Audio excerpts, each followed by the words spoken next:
اعوذ باللہ من الشیطان الرجیم بسم اللہ الرحمن الرحیم اللہم صلی علی محمد وآل محمد وعجل فرج آل محمد ولا ندعهم۔ تمام مومنین کو یا علی مدد والسلام علیکم ورحمۃ اللہ وبرکاتہ۔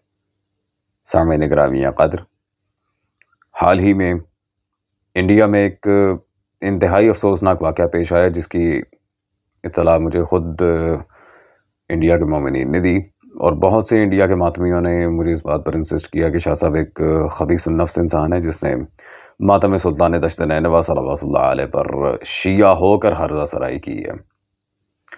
میں نے پہلے ہی اس چیز کی پیشگوئی کی تھی کہ یہ جو لوگ ہمیں زنجیر زنی سے منع کرتے ہیں، مجتہدین کے فتاویٰ ہیں، یہ ہے وہ ہے، ایسا نہ کریں ویسا نہ کریں، یہ کل کو ڈیفینیٹلی بالکل مطلق طور پر عزاداری سلطان کربلا پر بھی پابندی لگائیں گے، اور وہ وقت آ گیا۔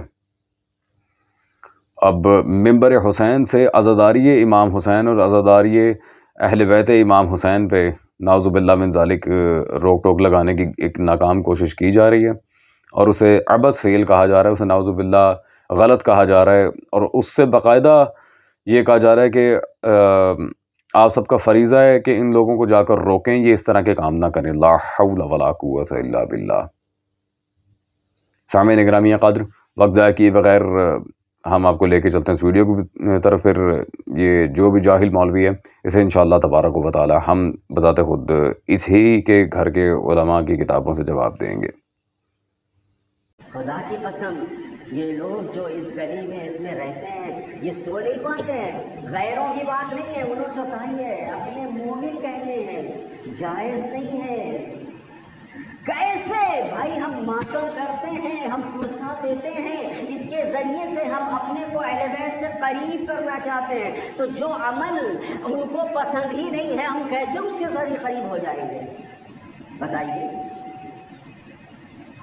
آپ سب کی ذمہ داری ہے کہ اپنے بچوں کو، اپنے جوانوں کو منع کریں کہ یہ راتوں میں کھڑے ہو کے یہاں باہر ماتم نہ کریں، یہ پرسہ نہیں ہے، یہ تکلیف ہے۔ جی سامعین گرامی قدر، سامعین و ناظرین، آپ سب نے اس کی ڈیفینیٹلی ویڈیو دیکھ لی ہوگی۔ میں یہاں پہ صرف ایک بات اس کے سامنے واضح کرنا چاہ رہا ہوں کہ ان جیسے جاہلوں کی وجہ سے پہلی مذہب شیعہ کا بہت مذاق بن چکا ہے۔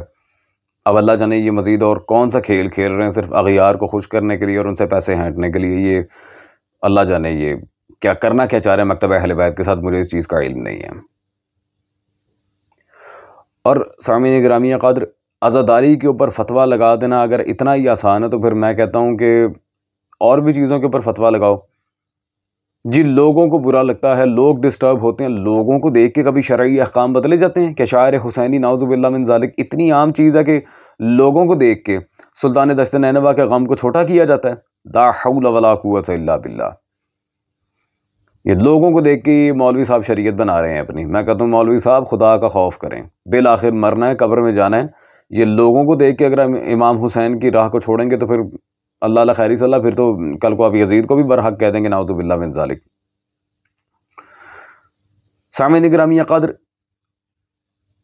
انتہائی افسوس ہوتا ہے ان لوگوں کی ان حرکات پہ، اور پھر جب ہم ان کا جواب دیتے ہیں، لاجواب ہونے کے بعد سب سے پہلے ان کے منہ سے جملہ نکلتا ہے یہ ایجنٹ ہے، یہ ہے، یہ وہ ہیں، اور کوئی ایسی بات نہیں ہے۔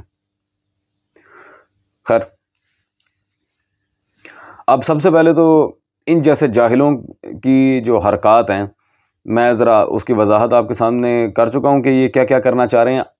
ان کے گھر کے علماء نے خود عزاداری کے بارے میں کیا کہا، روایات اہل بیت صلوات اللہ علیہم اجمعین اس کے بارے میں کیا کہتی ہیں، اور اس ماتم کے جواز پہ خود اہل بیت کا اپنا عمل اور ان کا سٹانس کیا تھا۔ عالم ربانی عبدالحسین نیشا پوری کی کتاب یہ ریحانِ کربلا، بی بی سکینہ بنت الحسین صلوات اللہ علیہ پر ان کی یہ کتاب میرے ہاتھ میں موجود ہے، صفحہ نمبر 82 پر وہ بالکل واضح یہاں پر روایت دے کر آئے ہیں کہ سیدہ رقیہ سلام اللہ علیہ کی دفن والی رات خاندان اہل بیت علیہم السلام اور سیدہ ام کلثوم سلام اللہ علیہ آرام سے نہیں بیٹھیں، ماتم گریہ زاری زندان میں کرتی رہیں۔ کب؟ رات۔ اگر یہ نعوذ باللہ عبث فعل تھا، ناجائز تھا، تو اہل بیت یہ ساری رات ماتم کیوں کرتے رہے؟ نعوذ باللہ من ذالک ثم نعوذ باللہ۔ کوئی عبث نہیں ہے، یہ اس کی ذاتی اختراع ہے۔ اور سامعین گرامی قدر، یہ وہ جہلا کا طبقہ ہے کہ اگر انہیں روایت پیش کی جائے افراد اہل بیت کی، کہتے ہیں نہیں جی چونکہ امام نے نہیں کیا ہے لہٰذا غیر امام کی جو ساری بات ہے وہ ہم پہ حجت نہیں. کل کوئی یہ بکواس کرے اس سے پہلے ہی ہم اسے جواب دے دیتے ہیں. یہ ان کے آیت اللہ محمد حسین نجفی کی کتاب مجالس حسینیہ میرے پاس موجود ہے اس وقت، اور اس میں صفحہ نمبر 130 پہ 2 جگہ اس نے یہ بات کہی ہے. کہتے ہیں جی اور ہمارے لیے امام حسین صلوات اللہ علیہ کی بہن بیٹیوں علی و بطول صلوات اللہ علیہ مجمعین کی لاڈلیوں کا فعل سند ہے. الحمدللہ افعال مخدرات عصمت سند کا درجہ رکھتے ہیں باقاعدہ. یہ تماچا مارا ہے اس کے منہ پہ اسی کے گھر کے عالم نے، تمہاری بوتھی تمہاری ہی جوتی. الحمدللہ. پھر سامعین گرامی قدر یہ تو تماچا تھا، ہتھوڑا بھی مارا گیا ان کے منہ پہ انہی کے ایک بہت بڑے عالم، ان کے مرجع تقلید نام نہاد، مرجع انہیں کہنا نہیں چاہیے البتہ، لیکن ان کے آیت اللہ بشیر حسین نجفی صاحب کی یہ کتاب میرے ہاتھ میں موجود ہے، احکام شاعر حسینی و پیغامات، اور اس میں صفحہ نمبر 156 پہ شاعر حسینی کے مخالفین کے بارے میں رائے چیپٹر کے اندر وہ واضح کہتے ہیں. یہ ایک انتہائی شرمناک اور افسوس کن بات ہے کہ شاعر حسینی کے بارے میں بدعت کے فتوے دینے والے وہ لوگ ہیں کہ جن میں نہ تو فتویٰ دینے کی صلاحیت و اہلیت ہے اور نہ ہی ان کا علم دین سے کوئی تعلق ہے. شاید یہ لوگ شاعر حسینی کو روکنے والے بنی امیہ، بنی عباس اور طاغوت زمانہ صدام کا انجام بھول گئے ہیں. پس اگر یہ گروہ اپنی ان کمینی حرکات سے باز نہ آیا تو خدا خود ہی امام حسین صلوات اللہ علیہ کے مظلوم خون کے صدقے ان کو تباہ و برباد کر دے گا اور ان سے امام حسین کا انتقام لے گا. یہ بات آپ کے سامنے واضح ہے. یہ کون کہہ رہے ہیں؟ ان کے آیت اللہ العظماء بشیر حسین نجفی اپنی کتاب میں واضح 2 ٹوک الفاظ میں کہہ رہے ہیں. تو سامعین گرامی قدر یہ بات بھی آپ کے سامنے بالکل واضح ہوگی کہ ان کے آیت اللہ، ان کے مجتہد حضرات وہ شاعر حسینی کی مخالفت کرنے والوں کو کیا کہتے ہیں؟ بنی العباس، بنی امیہ، کمینے.